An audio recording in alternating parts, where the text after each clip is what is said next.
السلام عليكم. الإعلامية ياسمين الخطيب تملي تحط نفسها في مواقف بايخة على رأي الزعيم عادل إمام. تفتكروا كانت عملت حلقة مع البلوجر هدير عبد الرازق، وكانت حلقة ملهاش طعم، والناس انتقدوها. انت ازاي تطلعي معاكي هدير عبد الرازق؟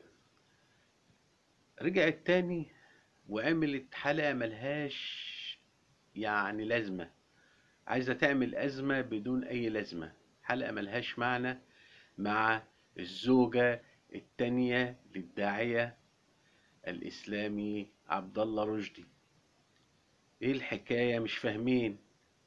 الزوجة التانية بتشتكيه ورفع عليه قضية، طب بسبب إيه؟ برضو مش فاهمين. الراجل ما عملش معاها أي حاجة غلط، بل بالعكس، الراجل مش عايز الأسرار تطلع بره بيته، وده من حقه، مفيش أي مشكلة.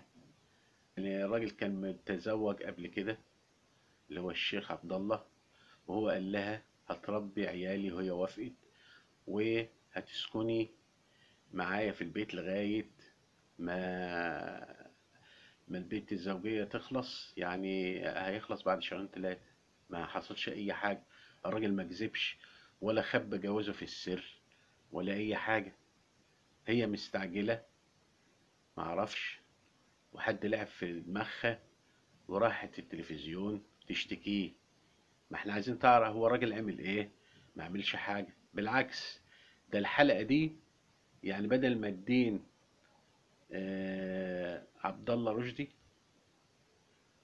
او الداعي عبد الله، بالعكس ده رفعته لفوق، لان الحلقة دي احنا مش لاقيين فيها اي حاجة، والراجل ما غلطش في اي حاجة، والراجل اتجوز على سنة الله ورسوله، ومفيش اي مشكلة. ايه المشكلة؟ مش عارفين. مفيش مشكلة. الله. طب يعني مثلا الزوجة التانية طلعت تشتكي لي ايه؟ ما احنا مش فاهمين. وياسمين بقى الخطيب عاوزة تصطاد في المية العكرة، عايزة تجيب اي حاجة تدين الداعية عبد الله رشدي. مش عارفة.